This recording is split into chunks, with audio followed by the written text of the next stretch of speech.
everybody. My name is Alex, and we are back in season 3, episode 1, my boys. Listen here, look. Episode 1 has been, well, first of all, season 2 and 1 have been great and phenomenal. We had great stories from Glenetta, from Breon, from Double D, from Amanda, Esteban, Adam, and then going all back to season 1, we had my boy Joshua, Kevin, Deanna, Marcel, Damien, my boy Zach, you know, my wife. We had a whole bunch of people up in season 1 and 2. But first of all, I just want to give those people a shout out.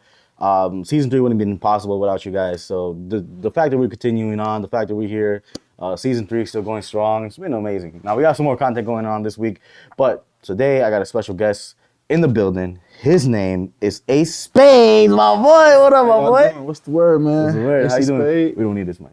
Oh, for sure. Hey, so how you been, man? I've been great. This has been a lot of ups and downs, but I've been persevering. I've been great. Head still high, spirit still high. There you go. I was gonna ask you a serious question, but you got that whole. You look comfy. I do, especially with this blanket. It was a cold morning getting out the bed, but I'm here. I'm excited. All right, man. So, hey, tell the audience a little bit about yourself. Some people that may not know about you, or someone's trying to get to know you. Like, what would you tell them? I'll tell them I'm from Chicago, born and raised, but I'm a Southern boy for sure, country boy. I was living in Mississippi for a while. My dad and stuff, and I had came back to Chicago to get back to my roots, so to speak. A lot of people don't know that I got a brother that was killed at 16, a day before my mom's birthday. And that chip has always been on my shoulder. It kind of motivates me to do things for my family because he was kind of the breadwinner, being the oldest boy now, and me being the youngest boy. I'm trying to just follow his footsteps in the best way and take care of my family. So was it just you two as brothers, or was it you have other siblings? I have other siblings too. I'm the youngest on both sides of my family. My dad has kids, my mom has some kids, and out of 8, I'm the 8th one. Before we get into your brother, talk to me a little bit about that. That's interesting. So you were in Mississippi, right? For sure. For sure. For how long? I was in Mississippi until I was out of school. So from 7th grade all the way up into 12th grade, I moved to Mississippi the summer of 6th grade, like 1 to 7th. And that was a big change for me because I was in Chicago my whole life. That's what I was saying. Because me, like, I went to, I didn't stay there, but I went to Iowa for like a good month or so. It was culture shock. Culture shock, yeah, dude.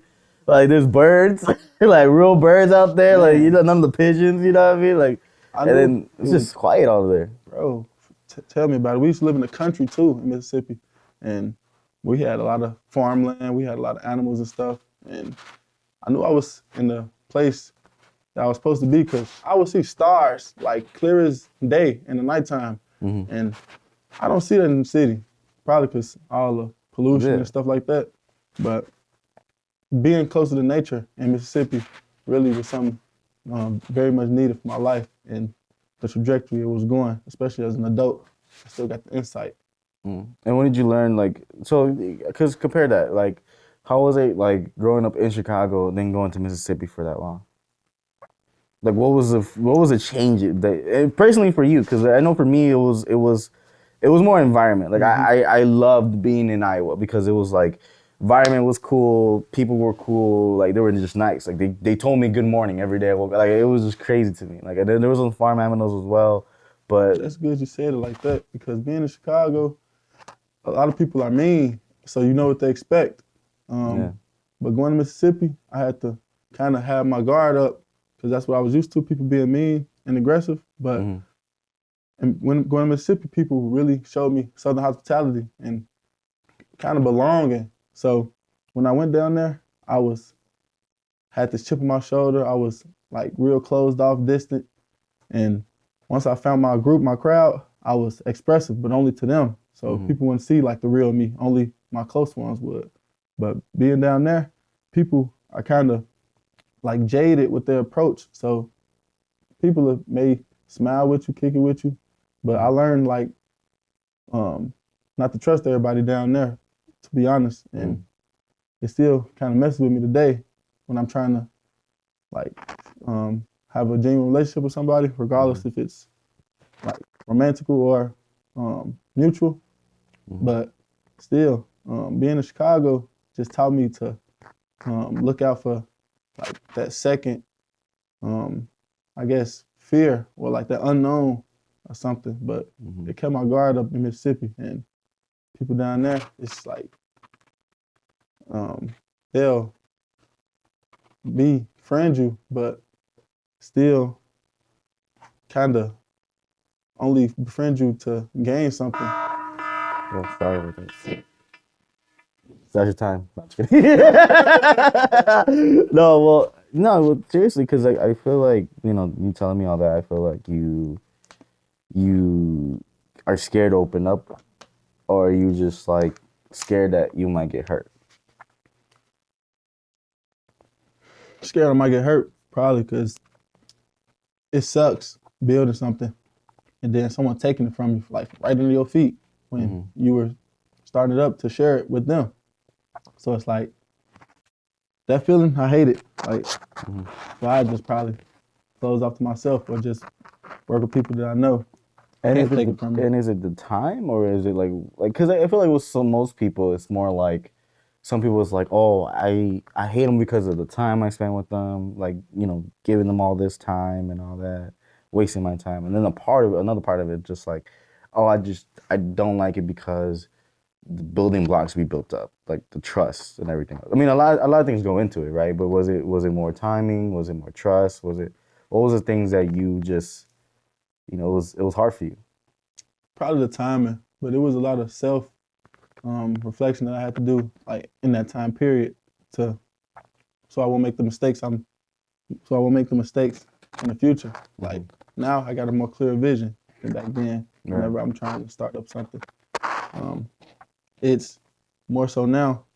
Don't let my ego take over, and I try to keep that under control because I know I got a big ego, and I know I'm proud of myself. So I like to let it be shown and let it be known, but still trying to keep the overall aspect of the dream and the goal first, because we all one team, one dream. But my thing about egos is that it's good to have one. Like people say, like, oh, you're bad if you have an ego. I feel like not necessarily. If you're using your ego for the right way, like if you're just, for example, like if you don't feel confident and your ego is the one that's telling you to just keep pushing so that you can feel confident, then I'll be like, all right, your ego. But if your ego is like self-destructing yourself, self-destructing your family members, people around you, then I would be like, all right, you need to check your ego, because everyone has an ego. Deep down, everyone has like a little bit of ego in them, little bit of like, and I think ego to me is like that altered version of you that's like, this is the best version. Yeah, that wants to be shown. Exactly. That wants to come out. And so for you, like, what was it? Like, talk about that. Like, what was your ego like compared to back then to now? That's a good question. Back then, I was focused purely on the goal, and I'd like kind of X out everything if it wasn't aligning with it. But that was my vision. Yeah. And I was not taking consideration of my partners or my family, and it definitely detrimented our friendships. But my family was the one that ultimately checked me, because they saw how close I was with my friends at first, and then how I ultimately like pushed everything away. But everything's cool now because we hashed it out. But just keeping that in the back of my head subconsciously at all times, it kind of stops me from going 110%, because that's what I was going off back in the day. Now I'm just on a cool 100%, All right. And so for you now, so going back to like your family, growing up in Chicago. So when did, like, if you don't mind me asking, like, how old were you when your brother passed away? Did he get shot, or was it like? Yeah, he was shot in gang violence on the south side, east side Chicago. I'd say 7 years old. Yep. And it was, like I said, the day before my mom's birthday on March 3rd. So that was definitely difficult to bounce back from. Still recovering from it, honestly. It's not something you ever get over. Yeah, right. But especially in that magnitude, right? You're 7 years old, like you're just a kid, trying to be a kid, and then you see your brother like pass away, right? But I have vivid memories of him. So I remember he was a great brother. He was hard on me and tough, but he didn't want me to be like him. So he like beat the sense of belonging to outside family out of me. And then what specifically do you remember that keeps pushing you? Like for me, it was always my grandma's smile. You know what I mean? Like my grandma's smile. Can I cuss? Yeah, you can cuss. My brother used to always tell me, don't be a bitch. For real. Like, you're not gonna be soft, you're not gonna be no punk. And beat me up, like put that in my head. Cause during the beatings I'd cry and stuff, but eventually I'd start fighting back and that just grew into my personality. So I know if I could take him physically, I could take anything, like mentally or spiritually, cause those are some of the worst beatings of my life from my brother, I swear. But that's real Chicago right there. Like, bro. Yeah, dude. Like, and here's the thing. Like what he said, it's true. You know what I mean? Especially in this neighborhood, especially in this environment when you're at, like, especially in Chicago, you can't be afraid. If you're afraid, then people know that. And then I always think about it like this, like spiritually too, right? Like, an evil spirit can latch onto you because you're scared of it, right? If you're scared of the devil's gonna know that, and he's gonna try to attack you however he wants to, right? But you have no fear, have fear in God. You know, devil can't even hurt you. You know, the enemy can't hurt you. The enemy can't, attack you, right? So, I feel like having no fear is one of the best things you can have, because at the end of the day, like your brother, right? Like, if he can teach you that, then already you was already ahead of yourself as a man. At 7 years old, because a lot of 7-year-olds they're not taught that. They're just being like, okay, go play, do whatever. Yeah. It's only when you get to a certain age that's when you get taught that. So for you now, bring us back to that moment. Like how, like you say you haven't gotten over it. Like, what was that? If you can bring us back, that whole environment, the vibe that day, like your family, It was literally one of the worst periods of my life coming up, but that I know the scene vividly. It was raining all the time back in the day. Long nights, dark outside. All you see is police lights running around, ambulance noise, and a lot of nights you will hear banging on the door.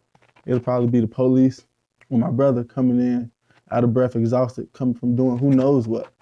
And one day, those knocks just stopped. And this time it was the police saying, yeah, we found your son. And that turned everything upside down, I swear. So just thinking about that, it's like, man, somebody got to step up. And for us, it was my mom and my sisters, because they were the older ones. And that's my dad really took a big foot in my life, because he was in and out until that happened, because I had my sister with me and we got the same dad and mom. So he decided to really be the man of the family since my brother. Nobody could tell my brother nothing. And my dad wasn't my brother's dad, so they'd always bump heads. But my dad still loving him as his wife's son.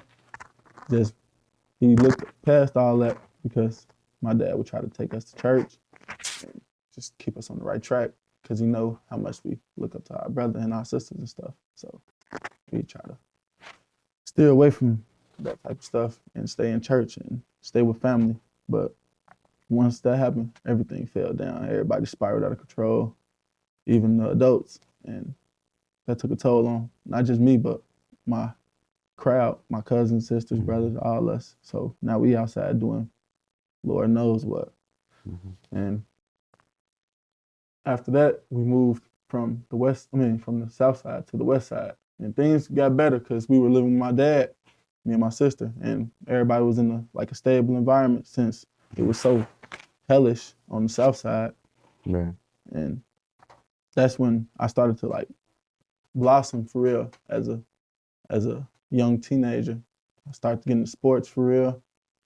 I started to find my friends, and everything was going good. Boom. And then I cracked my teeth, broke my teeth, and that, oh Lord, that took a mental toll on me, because now I can't even smile. I can't even really truly be happy because I ain't trying to get talked about. And right after we moved, that happened. So it's like now I'm silent for, bro, from 3rd grade all the way until 11th grade, my teeth were fucked, bro. Like, and trust me, that made me do things and say things and become a person I did not want to be, just to not be made fun of and picked on, or because I was emotional and I was angry and I was aggressive and I was disrespectful and rude, and I swear I didn't care. But was there anyone else telling you, like, you know, like you good? Everybody.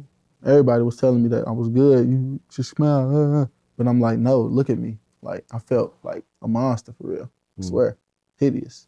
Did you get over that, or was it just like your teeth grew back and you're like, right. Nah, it was my adult teeth. It was so chipped. A picture frame fell on my face, and it took me to get a girlfriend, one of the prettiest girls in the school, to make me feel like good about myself. And I was doing good in sports and academics, so I just felt like the man. But I still had this messed up mug. But and I couldn't even afford to get it fixed because I was so broke back in the day. But everything was going good for me. Everybody seen that I was trying, so they was like trying to cut me a break. But just couldn't get to point A to point B to get my business taken care of. So. And do you think that was your ego talking as well? Kind of like, nah. This is, I need to look like this. I need to be like that. My ego was telling me half of, you should look how you feel, because on the inside I felt ugly, I felt mean, I felt aggressive. So I kind of want to portray that in the image with my clothes or my appearance. But on the inside, I felt like, man, that's just your ego talking, because little do anybody know, you don't want to do this. You want to be a social person that's cool and likable and sticking up for like guys that like how I felt at the moment. But I had to become that person through, you know, cosmetic enhancements and, you feel me, physical improvement, bro. And I started getting back to myself, started finding myself, started making music, started praying. I was heavily into spirituality back then. And that kind of got me through things, especially with my girlfriend at the time. But then we broke up, and that threw me on another spiral going downhill. If you ever seen Regular Show, it was an episode when Mordecai was like, yeah. I remember that one. We all had a Margaret one day, bro. We all had a Margaret. It's all right. For sure. But now, I just try to be like Rigby and Eileen, so to speak. Just keep things light and fun, because that's who I am on the inside, and I hate to be like Mordecai was. If you know, you know. But I think that's interesting, because I didn't, you know, we see you all the time, kind of quiet, and like when we get to you, you're like, all right, cool, you're fun. But, you know, now that you're old, how old are you now? I am 23 years old. 23 years old. Hey, he's 2 years older than me. So now that you're 23, you know, learning all this, going through all this, you're already at that spot where you're just, you know, I think for me, in my 20s, I don't know if you can relate, but in my 20s, like you're just finding your voice. Like you're just trying to find your lane and just trying to stay there as long as possible. But it's also the years where you either can go the other way or you can go the right way. You know, because this is where you start building the foundations for yourself, especially when you go into your 30s and 40s, and when you start talking about having like kids and families. And I didn't even think I was gonna see 16, because, bro, during that time, I was just counting off the years. I was getting closer to 16 because that's when my brother got killed, and I was like, man, if I make the 16, I'm doing good for my family. Then I seen 18. I was like, man, I know I'm doing good now. Then I seen 21, so I know my mom proud of me. Now I'm 23. It's like, now I got to make something happen, because all this time and all this knowledge I didn't accumulate it. What is it for? I was just trying to live. I just was trying to survive at first. And now that I done made it out, it's like, what now? Like, I got this chip on my shoulder, so what now? I got to make something happen. And that's the motivation now. I got to take care of my family. It was just, I just got to outlive my brother.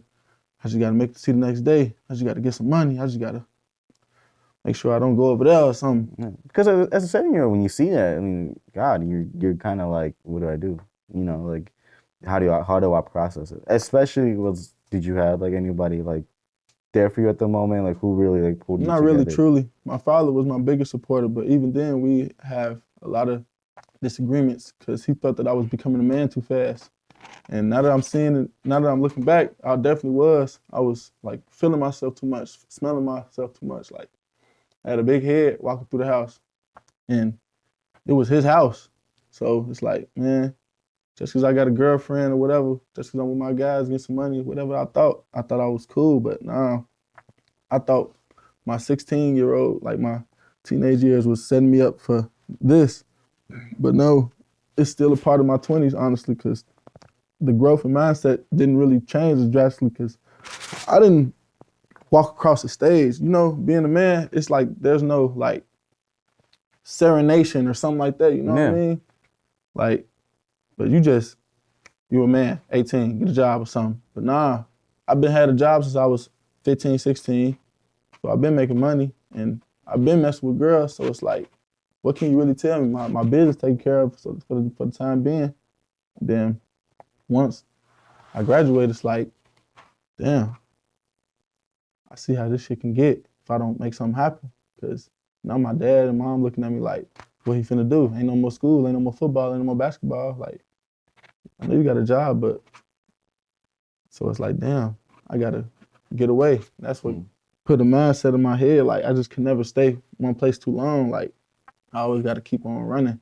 Not running, but like searching. Going somewhere. Yeah. I think that's something important because I was never, like to me, I was never satisfied. Like I worked in different constructions. I had different ideas, but I wasn't satisfied until I found this, until I found this, until I found that. That's why I'm like, all right, cool.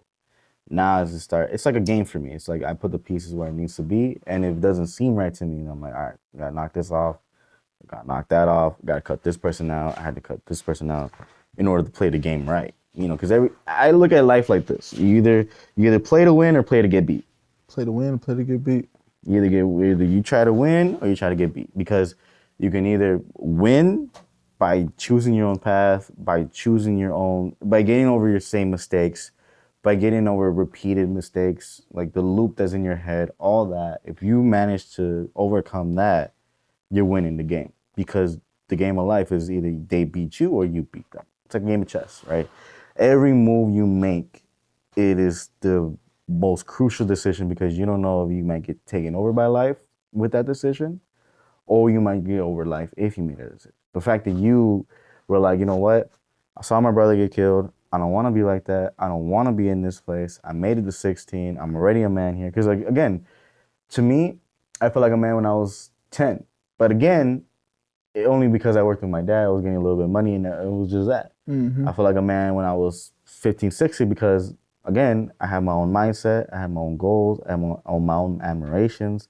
I didn't feel like the other kids. I didn't feel like they didn't have my same story. They didn't know me the way I know myself, or they don't know what I went through. So in theory, they can't be a man like me because I'm a different man than them. Right. And then another thing about it was I learned that I truly became a man when I met my wife, to be honest, because that's where, as a man, you're going to be tested. As a man, you're going to be challenged. And as a man, you're going to see what type of man are you. Are you a man that's caring? Are you a man that's egotistical? Are you a man that's, about himself or about others? Like, to me, when I first lived with my wife, I truthfully tell you, like, bro, like I didn't, like, it was weird. It was weird because now it's like, damn, I can't even, like, you're both independent in the same time, but like now it's like I had to trust her to trust me, or she has to trust me to trust her, right? At a decision we make, right? Yeah. And she has to trust my decisions, and there's a little bit more pressure because it's like, whatever foot I make, whatever foot I step into, she has to be back there stepping the same foot. And that's what I learned how to be. That's what I learned where becoming a man is, because the fact that I have to now live my life this way because I have another one with me it's crazy, And I feel like now with you, it's like, you know, do you have an Eileen? Nope, not searching either. But either way, you know, when that person happens, you're gonna know everything about yourself, even past. Like to me, my when you keep saying like ego and all this other stuff, I felt like that because I had to kill my ego. I had to, at least for her. You know what I mean? I had to like take away the ego because if I were the egotistical man that I think I was or I thought I was, it wouldn't work out. Because again, ego can either destroy you or it can help you. Because in some parts, ego is what people need, right? You see people that used to be quote unquote ugly and then now they have a glow up and now they're like egos like this, right? It's a ticking time bomb. Reminds me of that Amy Schumer movie. I forget what it's called. I think it's like I'm Pretty or something. But like she got into a car accident or something, then woke up with the biggest confidence ever, and that skyrocketed her life. Like confidence is key. Like Yeah. it could change. It can change overnight, but you have to put those steps forward. No, exactly. And you were telling me about you can try to win or try to get beat. Mm-hmm. It all depends on trying though. You have to try. Like, and who's gonna intentionally try to get beat? Like you playing the game for the wrong reason. Mm-hmm. So be a winner. Like believe in yourself. Yeah.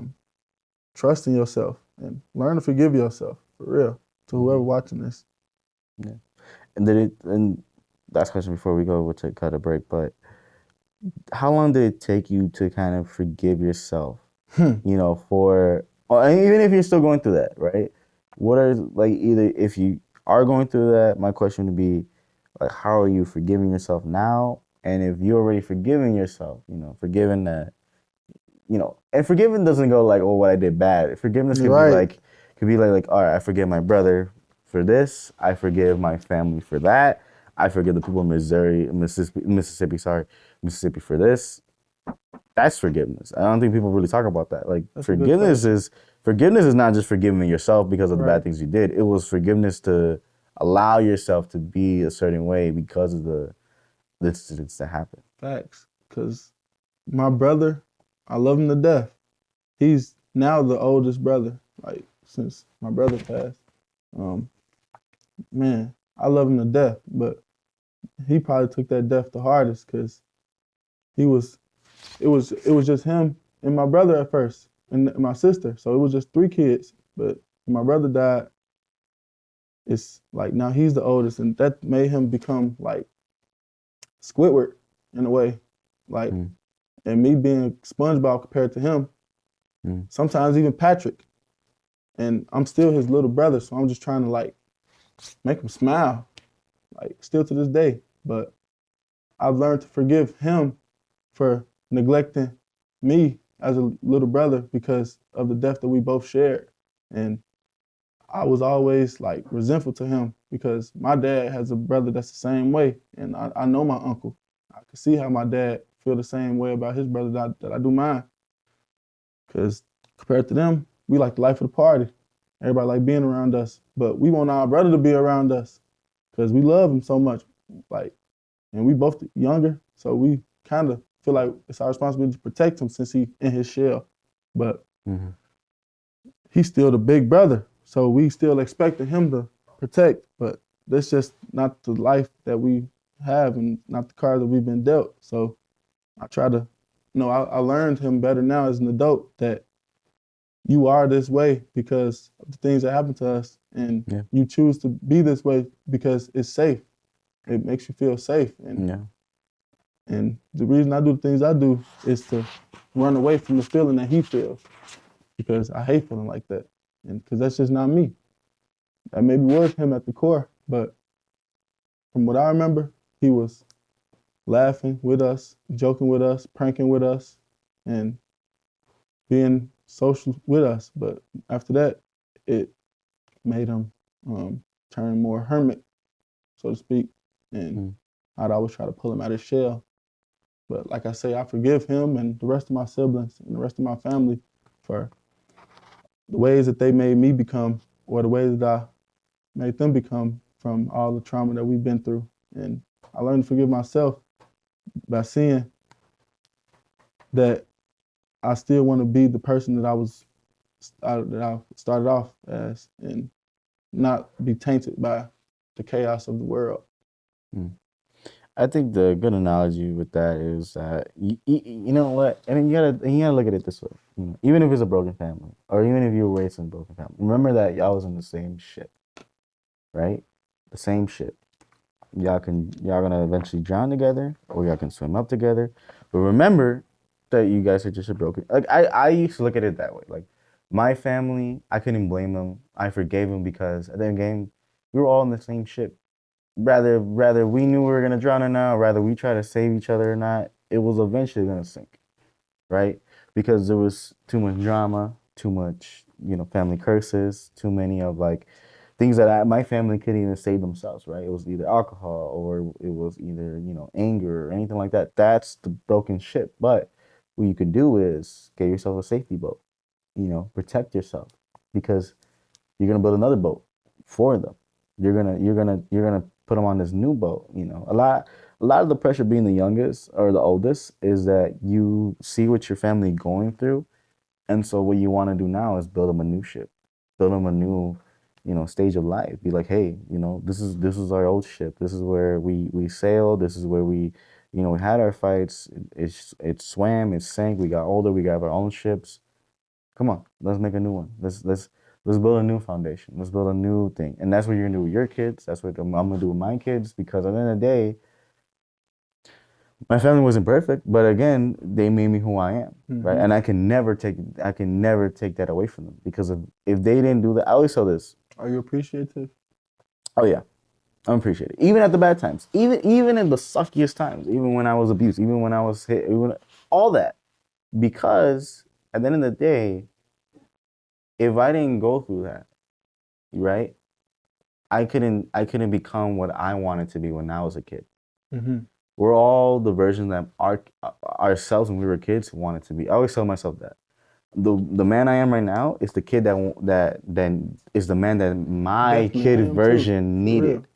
Definitely. I wish I had one of me as a kid. Exactly, right? Because then if you had that, you would understand a little bit more better. You would now, because you're now just like you're a kid, bro. You're I every was a kid's kid role. until I couldn't be anymore. Exactly. I always feel bad for people like that because I always feel like, because at the time my parents were very good at hiding stuff. But as a kid, as I got older, I knew there were certain things that wasn't right, but I could peep it. But I was fortunate enough to still be a kid until the age of like 13, 11, right? But for people that didn't, I always say, bro, you were just supposed to be a kid. Like, you were just supposed to be a kid, right? It's unfortunate, but at the end of the day, whatever you are right now, become that because you know that as a kid yourself, or everyone has a little kid inside themselves, still, right? So I became the man I am now because I want to protect myself. And if I ever seen another kid like me, or if I hear another kid like me, or I have my son, right? I'm gonna be the best version I can for that kid or for my son. Because if I know that kid's going through the same thing that I was going through, at least now he can look at me and be like, come on a podcast like this and be like, yeah, he helped me a lot, even in this and this and this and this and that. We all have to be the guardians now. Like that's something that was stripped of us, but now we have to be the guardians, right? This is something that, and at the end of the day, like I always say this, I always believe if my family had a certain amount of money or a certain amount of happiness, certain amount of this, or raised in a different type of area or with, then it would have been different. But again, I will not take that back from them because again, I'm appreciative. I'm appreciative of everything. I have to be appreciative.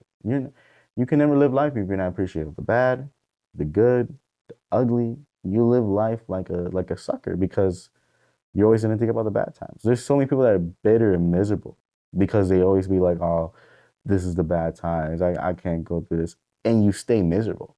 You stay miserable. Unless you for real forgive yourself, forgive those bad times, and then cry about it. Because this thing, you can get over it, but if you don't cry about it, you're not letting yourself truly be expressive. Because if you don't cry about it, then what is it doing is it poisoning you. You have to have the release, man.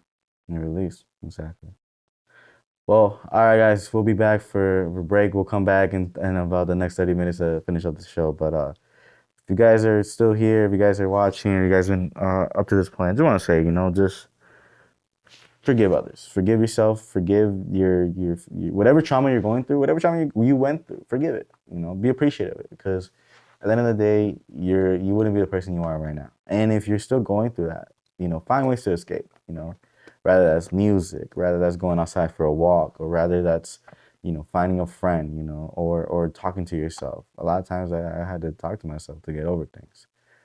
But this has been the ZX Show with my boy Ace right here in the building. He's doing a phenomenal job. Thank you. And we'll be right back.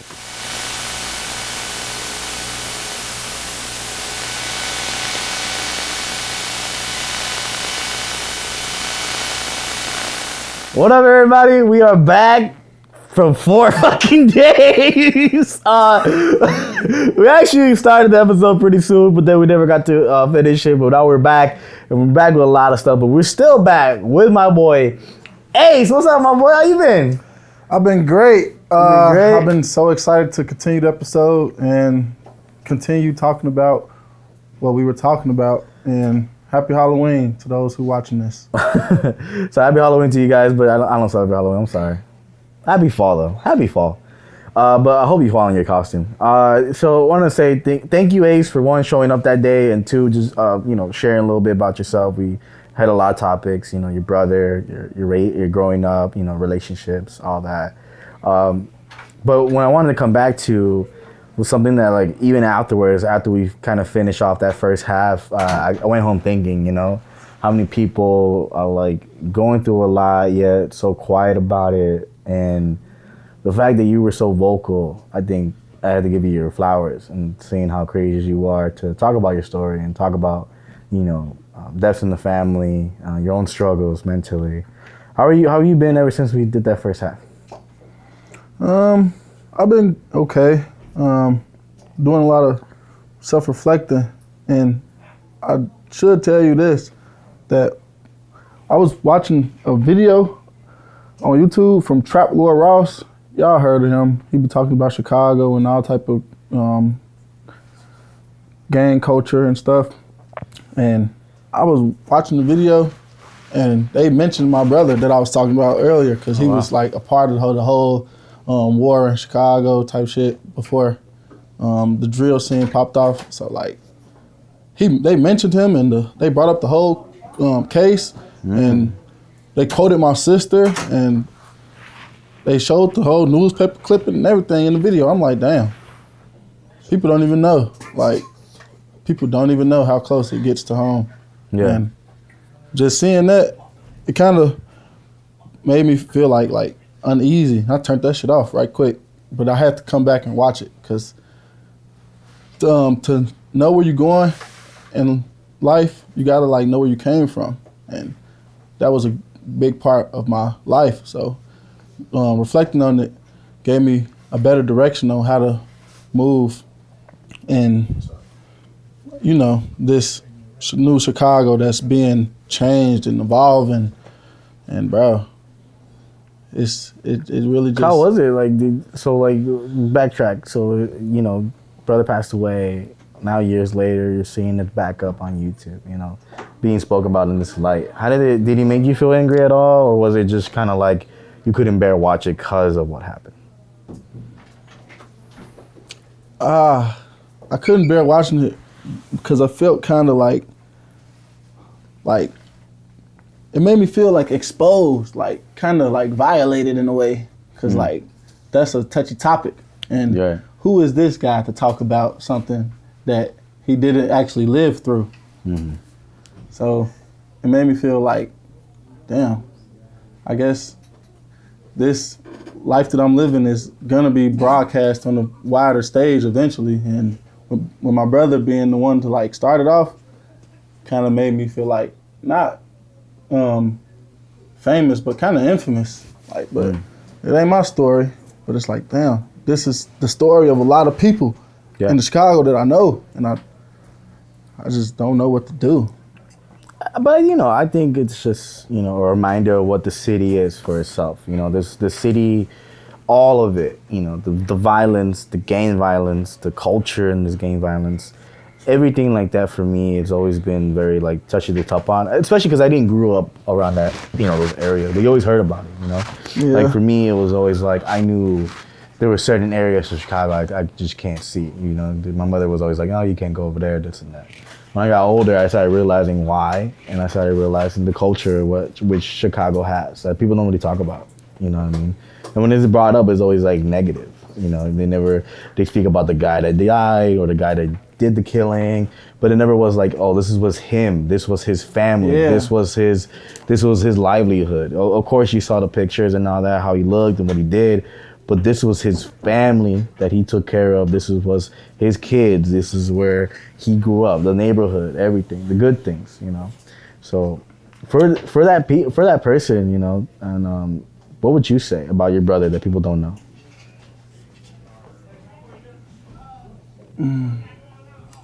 He was very misunderstood, but throughout all the vagueness about him, he was a strong man and a caring brother that was very interactive with, you know, his friends and family.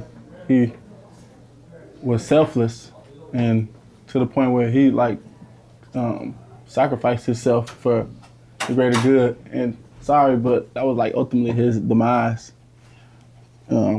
Fighting like a battle that for like a lost cause.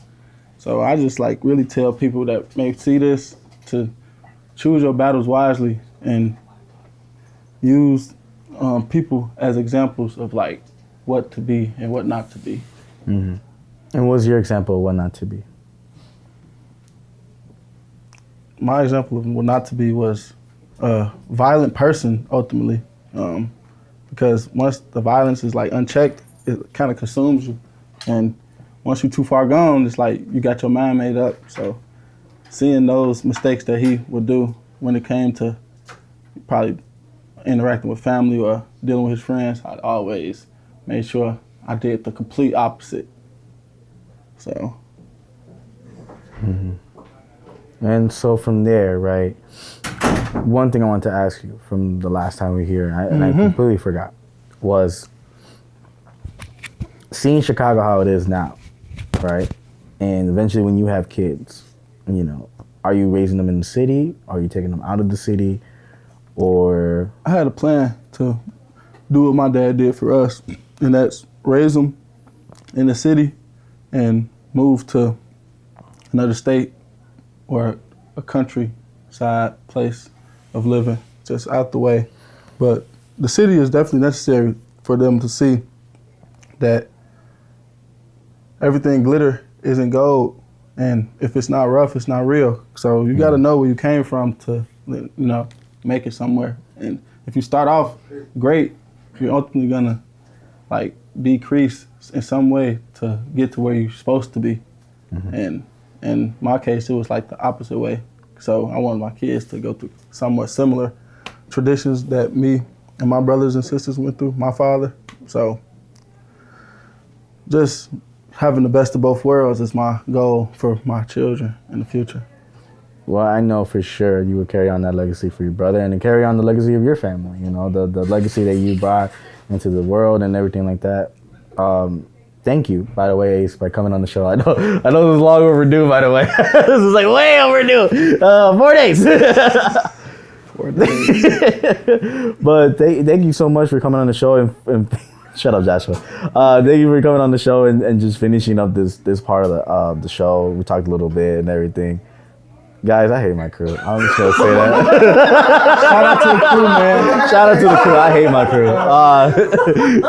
Yeah, these guys are fools. But thank you guys for watching. Thank you, Ace, for coming on the show. Before we go, any advice on mental health, on people from Chicago, or just piece of advice you would have given your brother? Just save me a spot in heaven, bro. And for the people that's watching this, don't be too hard on yourself. Try not to overthink, and